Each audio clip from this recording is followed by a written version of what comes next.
Good evening and welcome to the 2020 Templar Design and Illustration Awards. My name is Katie Howarth, I am the editorial director at Templar, and it is an absolute pleasure to have you joining us here this evening for our virtual awards ceremony. Hopefully this isn't the new normal, but let's enjoy it while it is.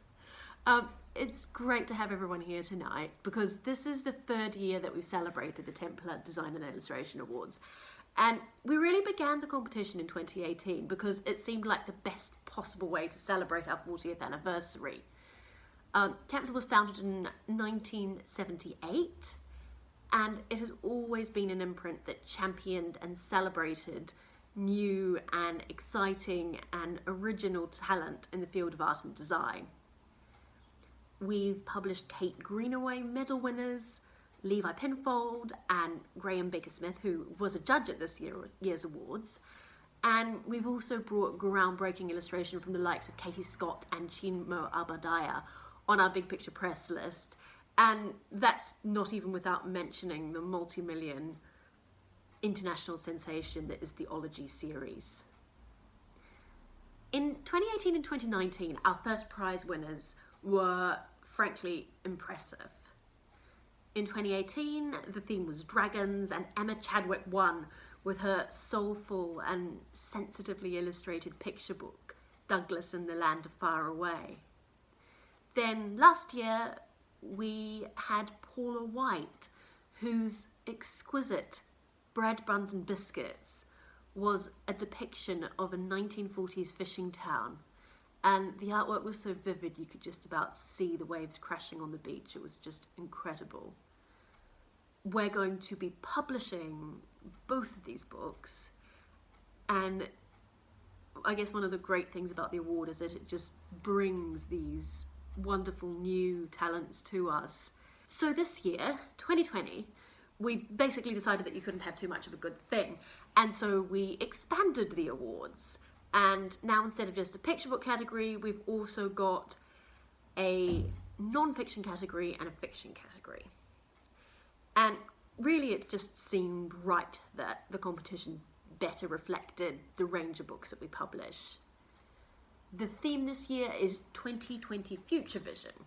And this is incredibly apt for us because not only are we looking for books for the readers of the future, we're also looking for the illustrators and designers whose talent and vision and originality will lead children's publishing into the future. And yeah, winners, I'm talking about you guys. I think you're all going to be incredibly impressed and excited when you see this year's winners and their work. It was a really great year. We had a very hard time judging, to be honest.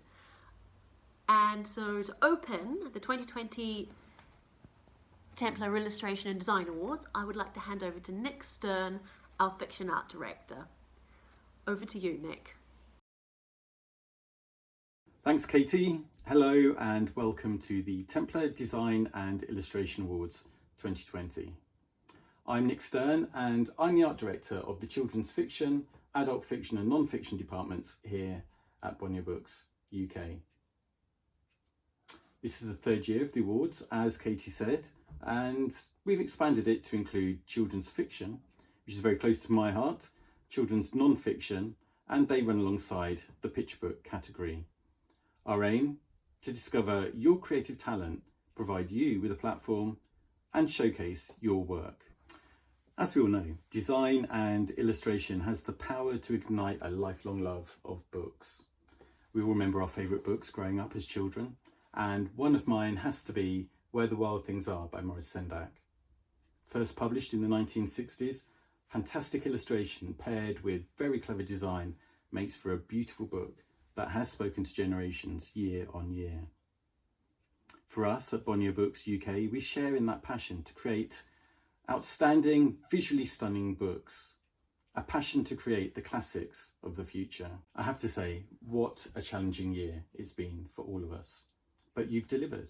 You've delivered beautiful, exciting, and stunning designs and illustrations. It's been incredibly hard for all of the judges across all three categories to come up with tonight's winners, but we have. I'd like to thank all of you that have entered. The quality just gets better year on year, and the competition to stand out is becoming ever harder. But if you've not made it through to tonight's shortlist, please do not be disheartened. We've loved judging all of your work, and we've seen some real talent, and we'd love to see you enter again next year. You never know, next year really could be your year.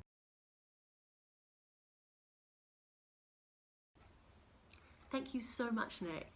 We're now going to move on to the first of this evening's main events, and we're going to begin by announcing the winners for the fiction category. This is the first fiction prize that we've ever awarded, so it's very special. And this year, entrants were asked to choose one of two covers to illustrate and design. They can either choose Maggot Moon, the Carnegie-winning novel from Sally Gardner, or the best-selling Margin Charge by Isla Fisher. Before we move on to the announcements, I'm going to invite David Roberts to say a few words. And David is a leading UK illustrator who really needs very little introduction, because you will have seen his work everywhere. It's really hard to go into a bookshop without seeing the fabulous Rosie Revere Engineer and the other books in that series. And David's also illustrated the gorgeous Beasts of Olympus series by Lucy Coates. This year we also had David as a judge in our fiction category. So David, over to you. What makes a great book cover? Well, that is a really difficult question. I don't think there's even one answer to it. There can be a million answers. It can be a combination of so many different things, and maybe it's none of those things. Maybe a great book cover is made from wonderful composition that creates drama, capturing your eye. Maybe the drama, and it's a combination of the colour that is the thing that draws you in, making you want to pick that book up. Maybe it's the atmosphere, what it makes you feel. Maybe it's giving you a sense of unease, tension, maybe even a bit of fear that makes you want to find out more. Perhaps it is style, bold simplicity, flatness of colour. Perhaps it's style combined with the subject of the book that's intriguing you and making you want to find out more. Perhaps the story is being told in a way on the cover. Perhaps the cover itself is telling you a bit of the story, leading you in, tempting you to pick it up, find out what that book is about. Perhaps it is about selling the character. Who is the character? What are they all about? What is their story? Do you want to find out? Are you going to pick that book up to find out more? Perhaps it is about the most wonderful detail and how that wraps itself around the cover of the book and integrates the text into the scene itself.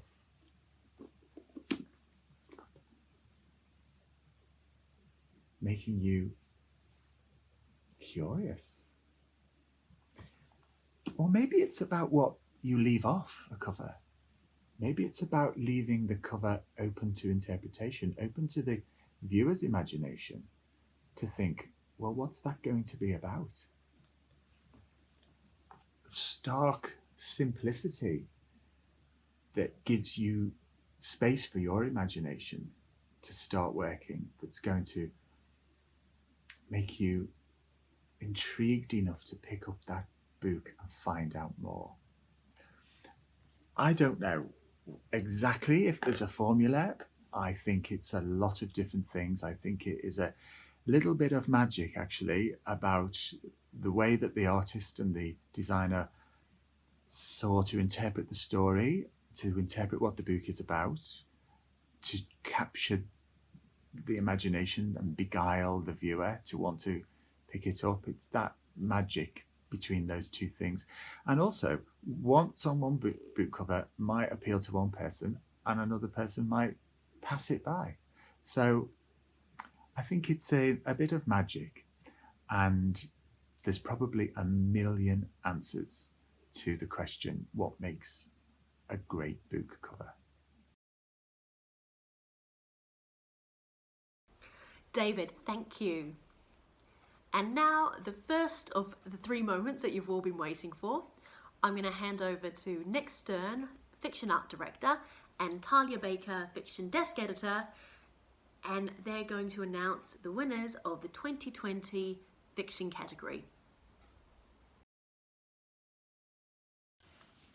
Hello, I'm Talia Baker, Desk Editor at Hotkey Books and Piccadilly Press, and I was delighted and honoured to be asked to be the editorial judge for the fiction category of the Templar Design and Illustration Awards 2020.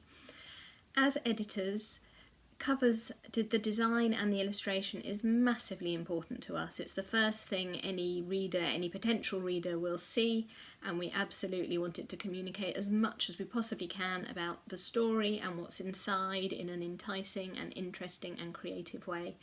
And to see the entries for this competition has absolutely blown us away. They were fabulous. So much creativity, so much ingenuity, real talent, and so lovely to see such different ways of interpreting books that we have had covers on for a long time already and are used to seeing them in one way. So I'm delighted to introduce authors Sally Gardner of Maggot Moon and Isla Fisher of Margin Charge, the 2 books that were options for entrance in this category to supply their own artwork for. Thank you. Hi, this is Isla Fisher, author of Margin Charge from LA. I just wanted to say congratulations to all the shortlisted entries and to the winners tonight. Children's book particularly would be nothing without illustrators, and no one knows that more than me. My amazing illustrator just brought my book to life and made it 1,000 times better. So I'm eternally grateful to her and to all of you for your incredible talent and hard work, and we really appreciate you, and I hope you have a great night. Hello, my name is Sally Gardner and I am the author of Maggot Moon. And I'm very honoured that my book was chosen to be the project for the Templar Illustration Award. I must say I was quite bowled over by all the long list and think that whichever one had been chosen would have done Maggot Moon a great deal of credit. Covers really make a book. When I did Maggot Moon, there was some discussion about the title being too babyish. And it wasn't until Julian did his drawing of Standish with the ladder coming out of his head that everyone stopped saying Maggot Moon sounded babyish, and the title stuck, which was my preferred title. And so for that I'm immensely grateful. Illustration has meant an enormous amount to me throughout my career. I started off as an illustrator, and the look of a book and the desirability of a book does lie with you guys. You make or break a book, I feel. I wish you all the best with your careers. It's not easy. It's very difficult, and these are not easy days. But if what I have seen is anything to go by, I think you all stand a great chance in life, and I wouldn't want to be the judge deciding which the winner is. But many thanks to all of you, and I wish you all the best, and thank you.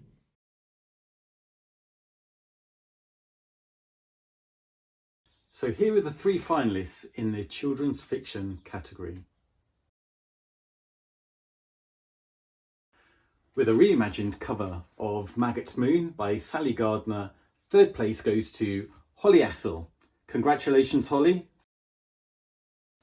Hi, my name's Holly and I came 3rd in the fiction category for the Templar Awards. I'm so happy to have made third place. I didn't expect to get this far in the competition. It's been really lovely to work with them on this brief.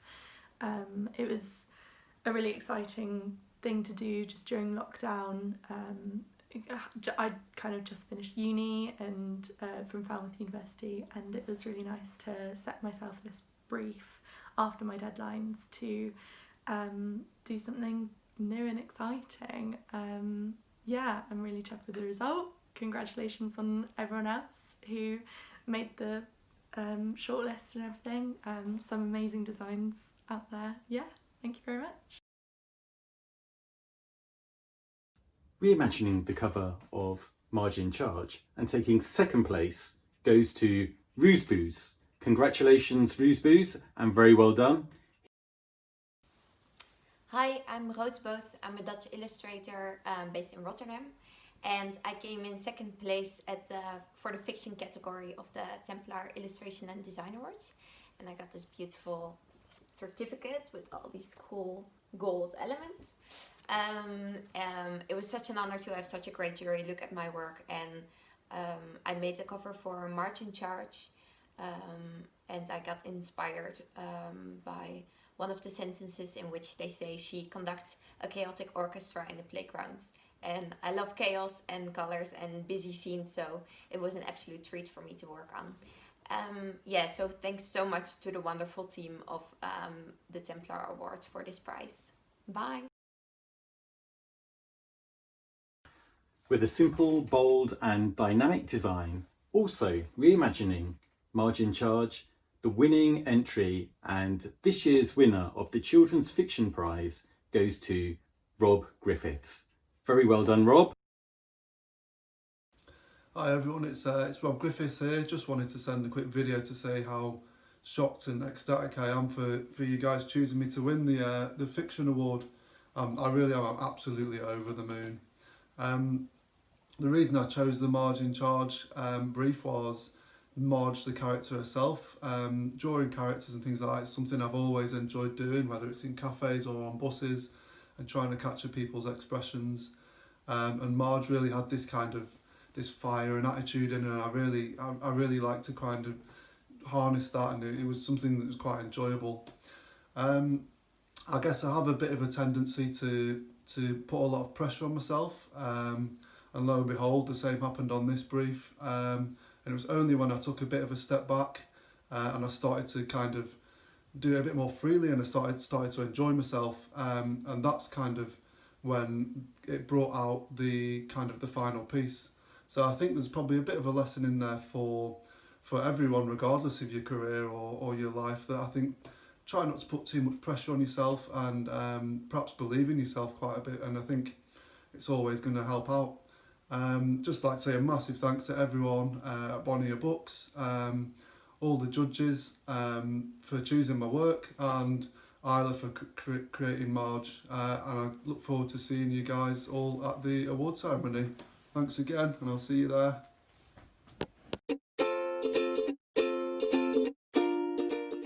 What's wonderful about a competition like this is how you get to see the enormous possibilities of what a cover can actually be. So much variety, rich range of approaches. Very different, all very different. But it was a really strong list overall. We had two very different briefs, and it was really interesting to see how the illustrators interpreted the darker aspects of Maggot Moon and the fun and lightness of Margin Charge. Well, Holly's entry for Maggot Moon was really well considered. I instantly thought it had quite a 1950s feel to it. Holly's entry had a really fantastic retro quality. It was very strong. Minimal in some ways, using well-chosen flat colours. Made for a bold composition. Well considered in terms of design, eye-catching, the needs of a book cover. Rooseboos' entry was really charming. Chaotic, anarchic even. It was a very playful cover. It was just great fun. You get the fun and madness of the playground with that fantastic elephant. It was a lot of fun. and very detailed. Rob's entry was so fun. Rob's cover was incredibly striking. It was very bold in its composition. The composition of Marge on the front cover really commanded your attention. It was very different to all of the other entrants, actually. It was lovely.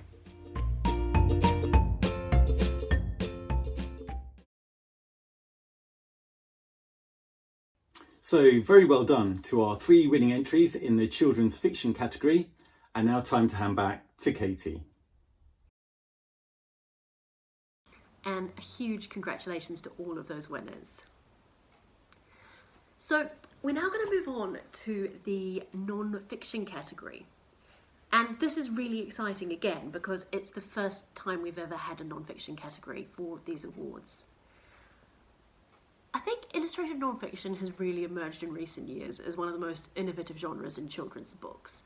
Big Picture Press very much led the charge on that with maps and with the Welcome to the Museum series, and these sort of like epic, exquisitely illustrated books are now all over tabletops up and down the country and indeed all over the world. This year entrants were asked to provide a cover and a spread for a book on a subject of their choosing. And this is really exciting because it's great to see what illustrators do when they get to choose a subject matter. I'll now hand over to Joanna McInerney, Senior Commissioning Editor at Templar, to announce the winners of the very first Templar Non-Fiction Award. So now it is time to announce the shortlisters and the winner of the BPP Non-Fiction Illustration Prize, the moment you've all been waiting for. So, without further ado, in third place with their brilliant piece on green cities, it's Suzanne Dorr. Congratulations. Hi, sorry I couldn't be there in person to accept this award. Firstly, I'd like to say a massive thank you to Templar, Big Picture Press and Bonnier, and all the judges for choosing my Green Cities picture for the non-fiction category. Thank you as well to all my amazing arty friends, but particularly my critique group. They steered me away from submitting a text-heavy spread on the history of weather prediction and climate change. If I remember correctly, one of their comments was, "It's not really got an awful lot of illustration in it, has it?"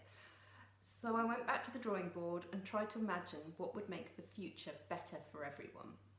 I realised that the world can't live without nature, so I researched the new technologies and architecture that supported the ideas behind green cities. I then started drawing some of the plants in my garden, and some of the ones behind me, and after a while the vision of a greener, better future appeared. I have to give one final thank you to my husband for checking the science behind the text on the page. As an environmental scientist, he was perfectly qualified to do so. I just hope that his work allows our towns and cities to actually become greener in the future. Thank you again. Much appreciated. Bye. Second place with their stunning spread on a recycled clothing fair, it is Emrys Baker Bartlett. Congratulations. Hello! Thank you so much to everyone at Templar Publishing for choosing my work to come second place. I am so grateful for this award, and a big well done to everybody else who entered in the competition. I chose fashion as the 2020 Future Vision theme for my spread because the future I want for fashion should be genderless, size inclusive and sustainable. I wanted to highlight the impacts of fast fashion in my spread, as I feel that it's incredibly important to be aware of the way that it's hurting the planet. We can all lower the impacts of the fast fashion industry by buying second-hand, donating and upcycling our clothing, all while protesting the harmful processes and working conditions the fast fashion industry is built upon. Once again, thank you to everyone for this award. Coming second has given me the confidence to enter into many more future competitions and to work even harder in my final year at uni. And so it's my absolute joy and pleasure to finally announce the winner of the BPP Non-Fiction 2020 Awards. And the winner is Samang Lee with their stunning spread on safeguarding the world's oceans. Congratulations to you. It's a really beautiful piece. We love this spread and it's been executed perfectly. Well done to you. Hello everyone, I'm Samang. I'm an illustrator based in London and I'm also this year's Templar Design and Illustration Awards winner for the non-fiction category. I'm so happy, really chuffed to receive this in the mail. Not only that, also my award, which is here, and I absolutely love it. There's something about holding this heavy thing in my hand that makes this whole experience and the achievement real.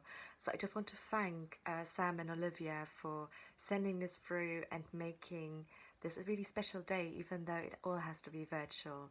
I think it's just another expression of how much thought and care went into the whole experience. And yeah, and Sam's really lovely personalized note as well. I also want to say how pleased I am that illustrators I have admired for many years and whose works really inspired me have looked at my work and given me a prize. It's really a special day. I'm extremely happy. Thank you so much for the opportunity. And lastly, I just want to say that I hope that everyone keeps safe, and I really hope that I get to see some of you in real life as well. Goodbye. All these people have done fantastic work. They're all winners. The long list of submissions this year were incredible. One of the main things for us when judging non-fiction is that we are looking for somebody that has a really strong illustrative style, but they can also communicate the ideas in the text. Best thing probably is you get to see all this new amazing work. Everyone seemed to bring something that was incredibly unique. They interpreted the brief of Future Visions in their own way. There was such a broad range of talent and it was great to see different topics emerge from the brief. We really loved Suzanne's entry. It just provided such an unique perspective. I like the framing idea of this, with children and their mother looking into the picture as you looked into it, sort of thing. It's a great device. Beautifully framed, and it encompassed so many themes in one piece. I really enjoyed how she approached the perspective in the spread. Emrys's style felt perfectly fitting for the content. I love the vibrant palettes and the general energy that they brought in their artwork. The whole vibe of the picture was all sort of quite rough and ready. A very vibrant colour scheme. This spread was full of vitality. I loved the diverse and inclusive representations of people and families. The colour palette was gorgeous and it had a real retro feel about it. It was incredibly unique. It felt really fun and engaging for the audience. Just felt generally so buzzy and fun and interesting. Samang really got the balance needed between the accuracy in a non-fiction illustration along with bringing her own unique style to the art. So delicately done. It's just such a magical piece. And it had a lovely grace and style and was beautiful, you know. With each viewing you could spot something different and that's what I really loved about it. I really loved the delicacy in the artwork. The layout was superb. Such a beautifully crafted piece, just so gentle and stunning in its subtlety. Congratulations, thank you so much for entering.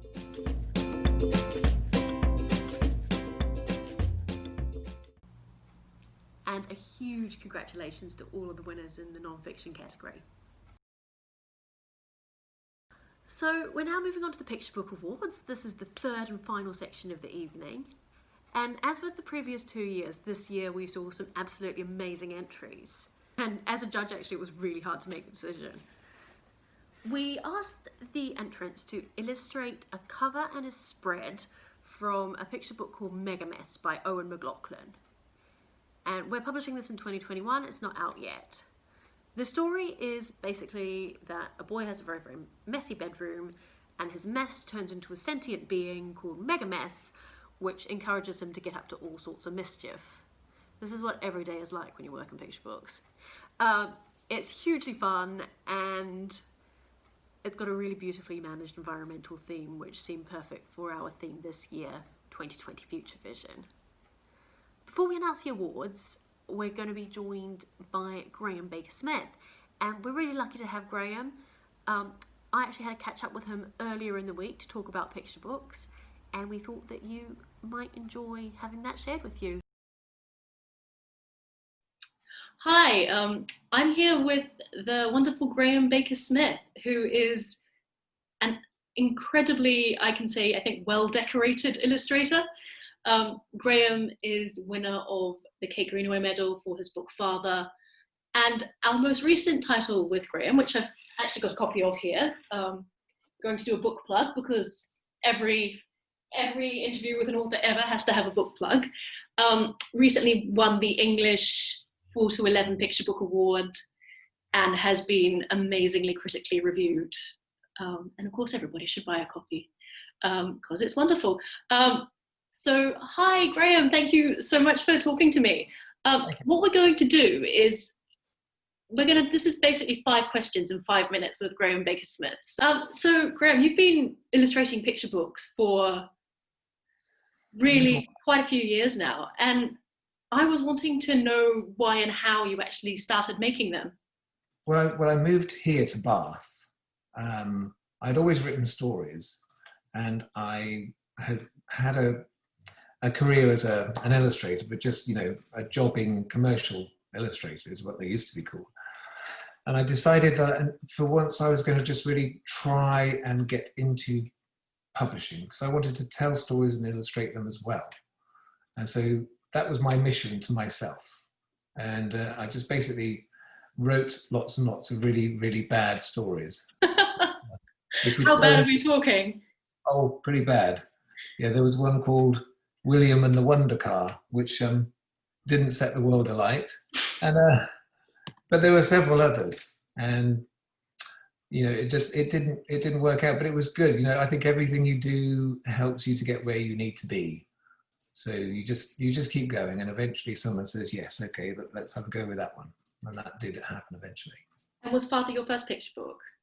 No, my first picture book came through Anne McNeil, who was at Hodder. She's at Hachette now. She's a wonderful, wonderful editor, head of publishing.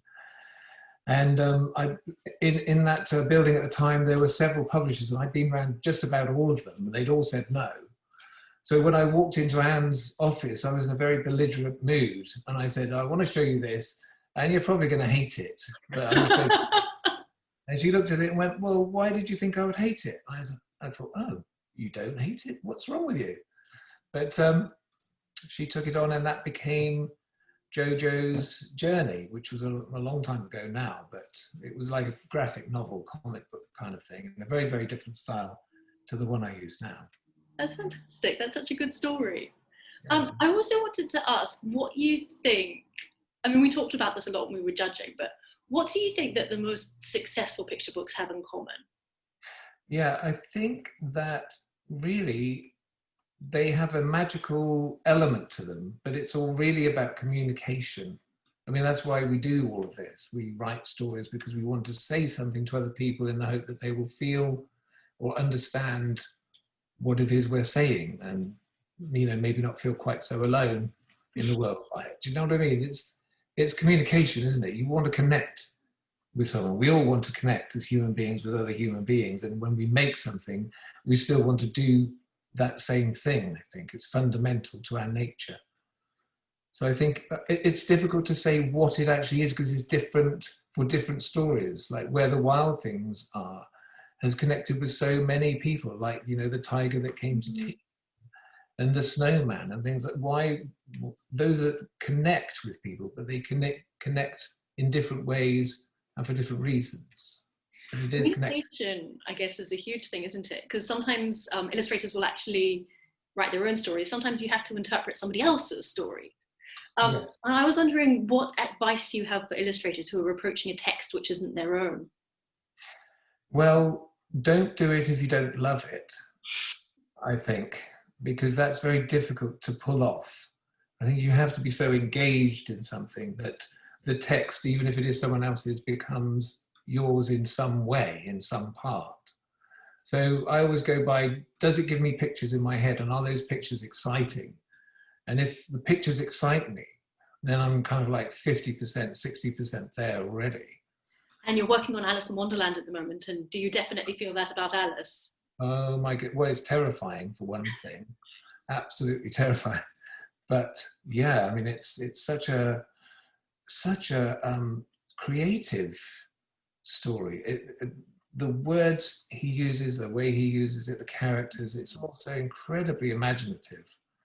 That, you know, it's an illustrator's dream in many ways, except that it's been done by so many good people in the past that you just think, this is an iconic thing, and everybody feels they know what all these characters look like. So I don't want to disappoint anyone, but I don't want to do the same thing as everyone else either. So yeah, it's a task, but it's a joy. Something I've noticed is that art directors I work with are constantly going on about character design and color palette. These are the two terms I hear the most often. Why do you think they get brought up so much? And what part do these things play in telling a story? And also the other part of it, which is selling the book?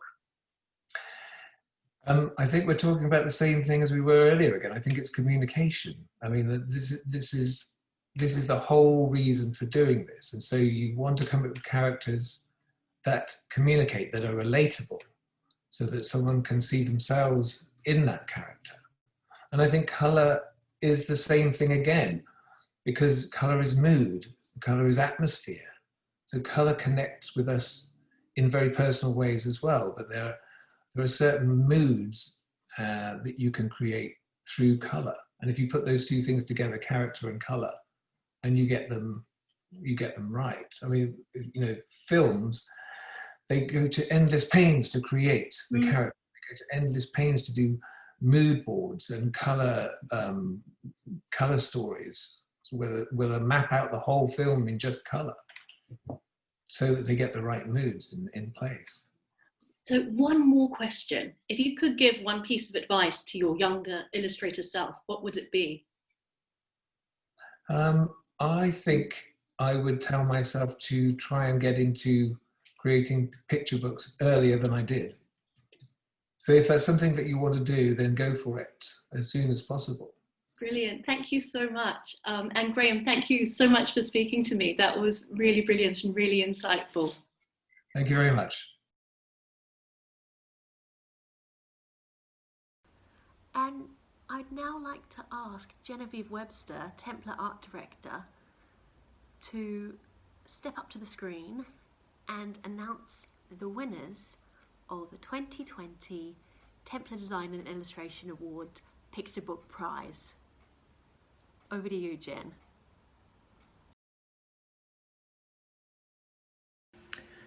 Without further ado, it gives me great pleasure to announce that in third place this year with her beautiful painterly submission is Ellen Rankin.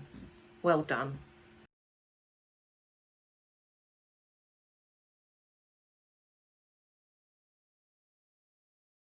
Hi. So congratulations everyone.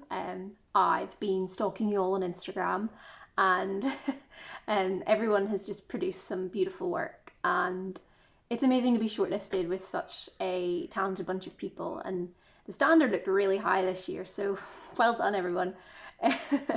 And thank you so much to Templar and to everybody who was involved in this competition, because it's such a great opportunity for us to get our work out there and to get it seen and to meet people. So thank you so much to everyone, really. And yeah, well done. Woohoo! In second place, with her zanily brilliant entry, is Bethany Chuck. Congrats.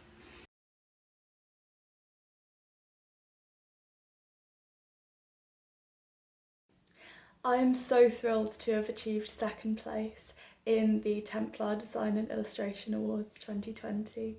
I thought that Eoin McLaughlin's Megamass text was absolutely hilarious, and it was a real joy to illustrate.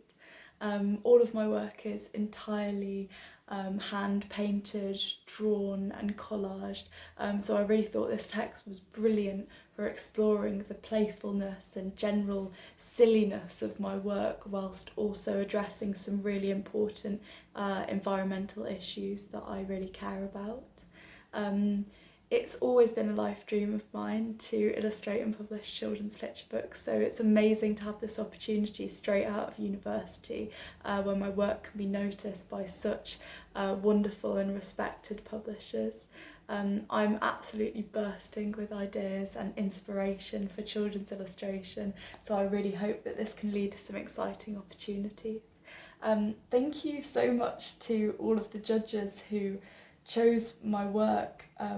I cannot express enough what an honour it is to have achieved recognition from such talented and respected illustrators, authors and publishers in the children's book industry.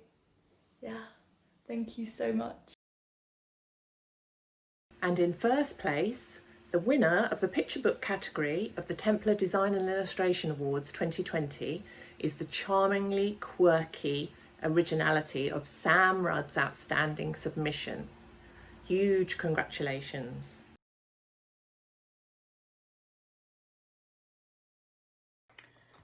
Thank you so much. I'm completely astonished and amazed that my illustration has won first prize. It's such an honour, thank you. Mega Mess was a brilliant story to illustrate. I had a lot of fun doing it, especially drawing the monster. And it was such a nice story to teach children about the environment and recycling. We want them to inherit a better world, not one full of rubbish and junk. Can I say thank you to Irene for telling me about the awards and encouraging me to submit my artwork. And congratulations to the other winners. I thought Ellen and Bethany's illustrations of Mega Mess were absolutely fantastic.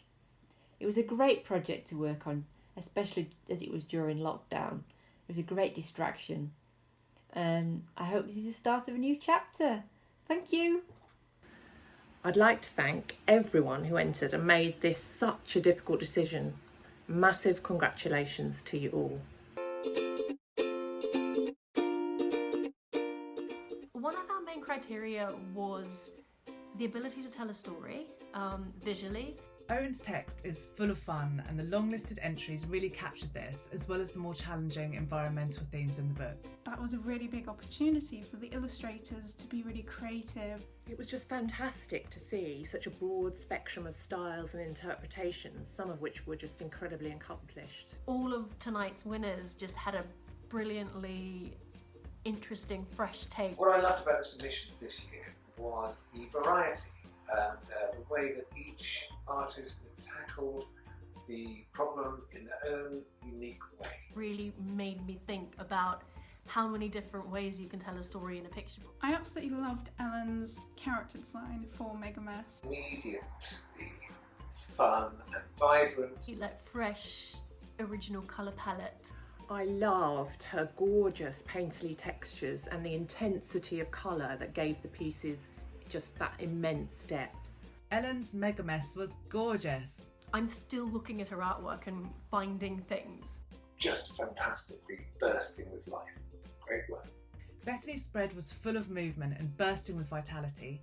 Bethany's sort of got this like wonderful, dynamic, painterly style. I love the way she stylised things like the cat. I thought it was so fun, so playful and colourful. Oh, it was just so full of zany brilliance, beautiful quirky drawing and gorgeous hand lettering. I absolutely adored her cover. It's just huge energy and fun. You really got a sense of just the chaos and the excitement that was in this story, and that was brilliant. Sam's work exploded off the page. Mega Mess was truly an incredible and unique mess. Such a thoughtful interpretation of the text. She'd really thought about how the page broke down, how the reader's eye would be guided across it. It was very clever in how it was arranged. A wonderfully graphic and energetic cover design and beautifully considered typography. She really married the text and image in such a clever way. Very fun and creative. There was so much detail, I was hungry for more. Packed full of charming and funny incidental details. It just felt right for the story, and it felt like she'd really got inside the author's head and what they wanted the reader to experience when reading this book.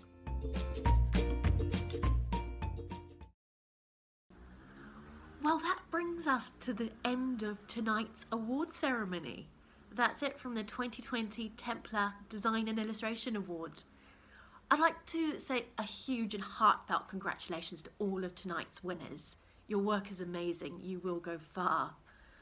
I'd also like to say thank you so much to everybody who's made tonight possible. Our judging panels have been amazing. Sophie Hallam from IBI has sat on every single one of them, and also our wonderful illustrators have given their time, their energy and their expertise to make everything possible. Our incredible and passionate in-house team at Bonnier have really got behind this awards, and tonight wouldn't have been possible without them and their passion for what they do. If you'd like to know more about our books, you can follow us on social media. And I hope everybody has had a fantastic evening. Thank you so much for joining us.